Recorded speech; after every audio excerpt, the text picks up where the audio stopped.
Hello les cuistots, on se retrouve aujourd'hui pour une délicieuse recette de pizza balls, une sorte de pizza préparée hyper rapidement, et en plus c'est délicieux. Près de 2 semaines sans être sur YouTube, je sais c'est long, désolé de mon absence. Mais j'ai connu un petit buzz sur une autre plateforme qui s'appelle TikTok avec une augmentation de près de 1500 abonnés en une dizaine de jours, donc il fallait que je gère ça. On est de retour sur YouTube et je vous ai préparé du lourd. Donc on commence par prendre la tomate qu'on va évider complètement de sa pulpe.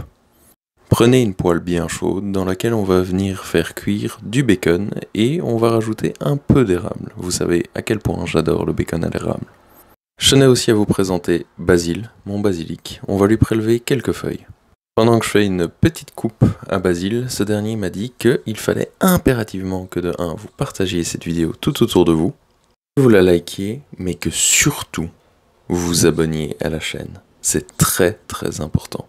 Activez aussi les notifications pour ne rien manquer. Les quelques feuilles de basilic prélevées, hachez-les très grossièrement.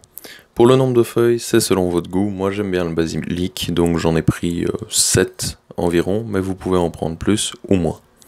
La pizza ball est bientôt terminée, il vous suffit de prendre un peu de pâte feuilletée, de l'étaler, on place la tomate en son centre, et après on va venir chercher le bacon et le garnir dans la tomate.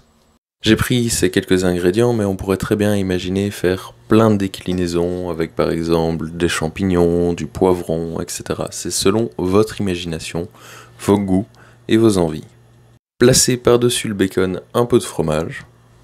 Pour ma part, ce sera un peu de mozzarella râpé. On ajoute le basilic qui a été haché très grossièrement.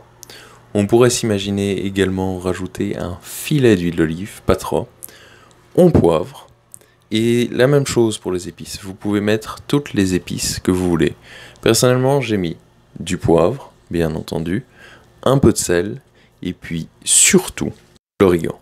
Pour moi, une pizza sans origan, ce serait comme une vie sans chocolat. Ce serait chouette, mais fade.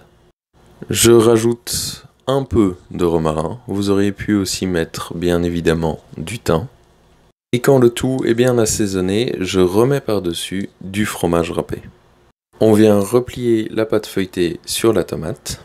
J'avais oublié de le mentionner en début de vidéo, mais la raison pour laquelle j'évite la tomate, c'est pour éviter que celle-ci ne soit trop humide et que lors de la cuisson, ça vienne transpercer la pâte feuilletée. Pas besoin de jeter la chair, il y a des recettes sur la chaîne qui expliquent comment faire une sauce tomate à partir de ces déchets. On vient découper les chutes de pâte feuilletée, même chose, ça vous pouvez les garder pour par exemple faire des mini croquettes au fromage. Si ça vous intéresse, dites-le moi en commentaire, je pourrais en faire une recette. Je vous avais parlé d'une pizza bowl, mais ça ressemble pas vraiment à une boule, donc venez rabattre chaque pan de la pâte feuilletée et on va la mouler pour que ça ressemble à une boule. Vous pouvez utiliser un peu d'eau pour lisser tout et s'arranger pour qu'il n'y ait aucune jointure, sinon ça va fuir lors de la cuisson. On place le tout au four à 180 degrés pendant 15 grosses minutes et voici le résultat. Bien que cette recette ait été réalisée avec de la pâte feuilletée, vous verrez au goût, c'est relativement similaire. Que pensez-vous de cette recette? Est-ce que vous la trouvez originale? Je pourrais vous proposer une recette de tarte aux pommes assez proche et avec le même processus si ça vous intéresse. Donc dites-moi tout ça en commentaire. En attendant, on va se retrouver très bientôt pour de nouvelles recettes. Et puis prenez soin de vous, abonnez-vous et à très vite.